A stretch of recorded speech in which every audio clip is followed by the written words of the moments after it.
Bonjour à toutes et à tous, j'espère vous retrouver en pleine forme. Aujourd'hui, dans cette séance, je vais partager avec vous, chers étudiants et étudiantes, un exercice concernant les généralités sur les fonctions première année baccalauréat. Donc, c'est un exercice vraiment qui englobe différentes questions vous qui pourront vous être posées le jour de votre contrôle. Alors, pour ne pas trop parler, je vais vous présenter voilà le devoir, si vous voulez, qui comporte les questions que vous voyez devant vous. Donc, vous avez deux fonctions à étudier, f de x et g de x.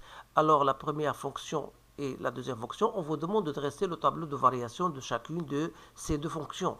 Résoudre l'équation f de x égale à 0, interpréter géométriquement le résultat précédent. Quelle est la nature de CF et CG et leurs éléments caractéristiques? Montrer que quel que soit x appartenant à R-1, f de x égale à g de x est équivalent de dire que x plus 1 fois x moins 2 au carré égale à 0. Alors, on déduire que C de F et C de G se coupent en deux points à déterminer. Tracer les courbes C de F et C de G. Donc voilà l'exercice. Donc essayez de stopper la vidéo pour relire convenablement le sujet et vous allez répondre à ces différentes questions en se basant sur ce que vous avez vu en cours. Puis après, vous pouvez comparer vos résultats avec les miens. Alors, je passe maintenant à la correction. Donc, pour la première question, c'était de dresser le tableau de variation. Alors, vous savez que la fonction f est une fonction polynomiale. Alors, qui dit polynomiale? Donc, c'est-à-dire que vous pouvez la mettre sous la forme canonique.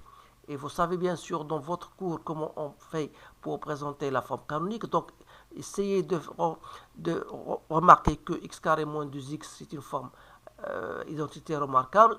Donc, je peux mettre x moins 1 au carré sans et supprimer le 1. C'est-à-dire, voilà, puis il me reste moins 3. Donc, c'est x moins 1 au carré moins 4. Donc, je ne dis pas que c'est la seule méthode. Donc, il y a une autre méthode pour déterminer la forme canonique. Alors, c'est-à-dire, la forme canonique, je rappelle que vous pouvez mettre x, f d'x sous la forme x moins alpha au carré plus bêta. Alors, pour nous, alpha, c'était égal à 1 et bêta égale à quoi? Égale à moins 4. Sans oublier que bêta n'est autre que l'image de alpha. Alors là, c'est une remarque qu'il faut faire. Alors, pour dresser donc le tableau de variation de f, donc il suffit de la mettre de la manière suivante. Donc, vous avez x et vous avez f de x. Le domaine de définition, c'était R. Donc, voilà. Donc, vous allez mettre alpha, ce qui est égal à 1. Et comme vous avez une fonction de type ax carré plus bx plus c, alors, en raisonnant sur le fait que a est supérieur à 0, pourquoi? Parce que a pour nous, c'était égal à 1. Donc, le tableau de variation aura l'allure suivante. Voilà. Automatiquement. Donc, vous mettez ici bêta qui est égal à moins 4. Donc, voilà, votre tableau aussi, vous pouvez même continuer si vous voulez, mais ce n'est pas demandé. Alors, pour les limites. Alors, ce qui nous intéresse, c'est les autres. Alors, ici, on voit pour le tableau de variation pour la fonction f, on va passer maintenant à la fonction g. Donc, la fonction g était égale à x plus 1 sur 1 moins x. Donc, je vais les réécrire. Donc, voilà, g du x est égal à x plus 1 sur 1 moins x. Vous savez qu'il faut donc éliminer, bien sûr, 1. Et comme le déterminant, que je pouvais le remplacer, les coefficients du x c'était 1, et ici égal à moins 1, donc vous avez 1, 1. Donc, ça vous donnera 1 moins 1, c'est-à-dire 2. Donc, il est positif, ça veut dire que la fonction est croissante. Alors, le tableau de variation sera le suivant. Donc, voilà x. Donc, vous avez moins l'infini plus l'infini. Donc, vous devez éliminer le 1. Voilà. Et comme la fonction est croissante, voilà votre tableau de variation. Alors, ici, on a trouvé, ici, on va faire moins 1. Ici, moins 1.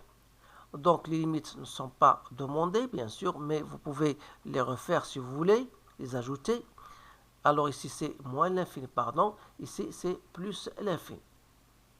Alors, comment on a déterminé ce moins 1? Donc, bien sûr, il faut que g de x pour que le domaine de définition, pour que g de x existe, il faut que 1 moins x soit différent de 0, c'est-à-dire que x est différent de 1.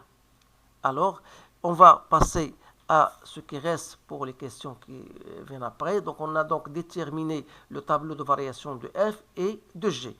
Alors, la deuxième question, c'était résoudre f de x égale à 0.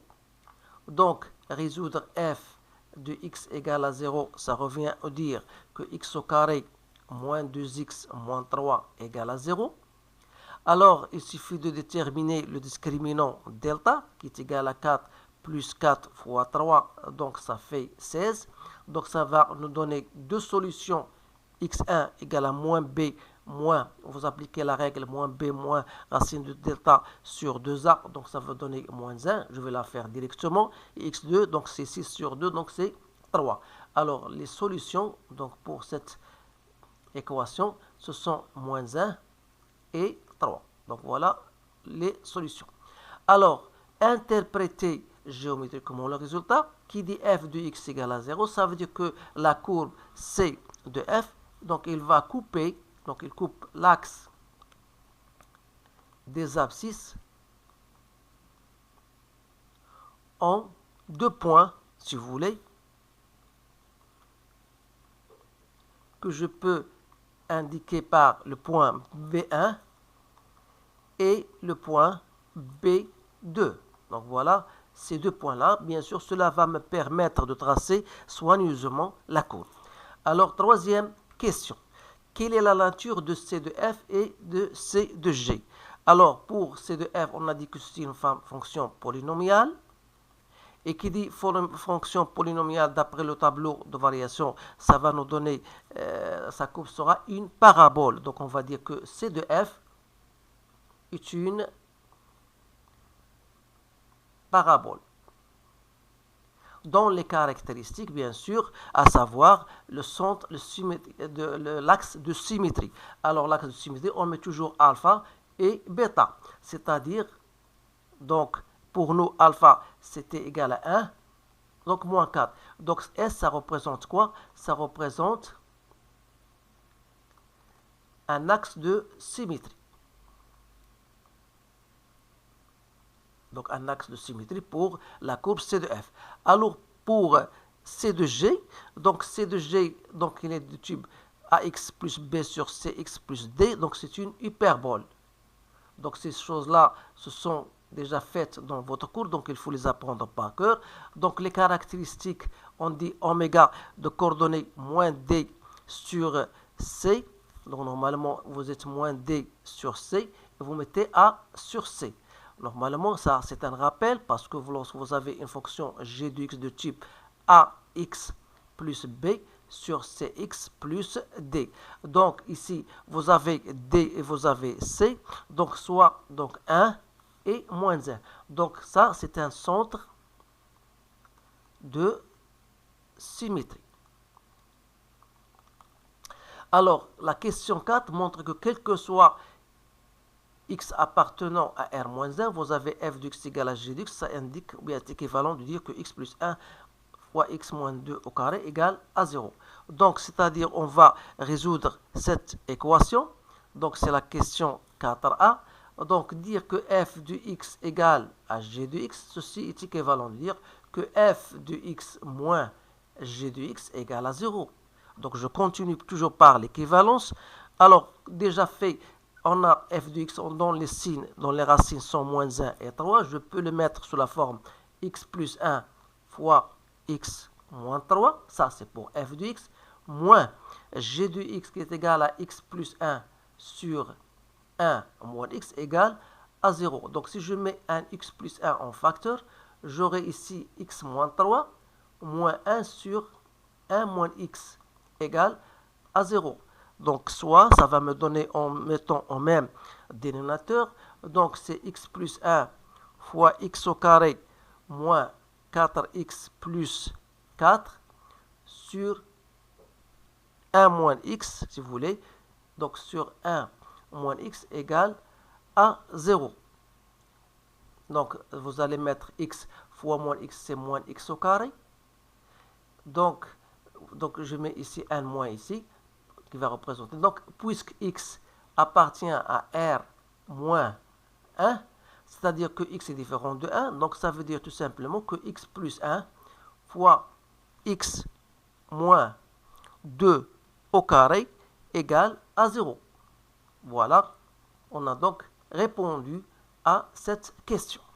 Alors, une fois ceci est fait, donc je vais continuer alors déduire que les C de F et C de G se coupent en 2 points. Donc, cette question, normalement, lorsque je dis F de X égale à G de X, c'est-à-dire, c'est comme on vous demande de chercher les points pour lesquels F et G, la courbe C de F et de CG, se coupent. Alors, on a dit que F de X est égal à G de X, ça veut dire tout simplement que X, on a trouvé que X plus 1 fois X moins 2 au carré égale à 0. C'est-à-dire que X égale à moins 1 ou X égale à 2. Autrement dit, C de F, on dit que C de F et C de G, elles se coupent en 2 points que je note soit le point I1 moins 1, 0 et le point I2, 2, moins 3. Alors voilà, bien sûr, pour la représentation graphique.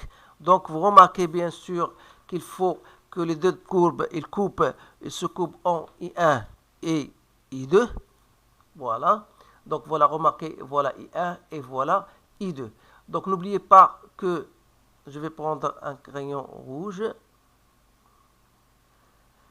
Donc on a dit que 1 moins 1 est un axe de symétrie. Alors ce point-là, ça représente bien sûr un centre de symétrie, pardon. Donc ça représente un centre de symétrie pour la courbe en rouge. Alors voilà, la courbe C de F est la forme d'une parabole, alors que la fonction G, et là, c'est une hyperbole. Alors, les deux courbes, elles se coupent en I1 et en I2. Donc, vous avez remarqué, bien sûr, là, vous avez une valeur minimale pour la fonction f. Donc, voilà. Donc, essayez de vous habituer à représenter ces différentes courbes parce que c'est très intéressant. Sans oublier, bien sûr, ici que vous avez une asymptote, bien sûr, horizontale y égale à moins 1 et vous avez x égale à 1 est une asymptote verticale. Alors, tout cela, vous devez le savoir et vous pratiquez comme il le faut. Alors, je vous remercie de votre attention. Je vous souhaite une bonne chance et je vous dis à bientôt.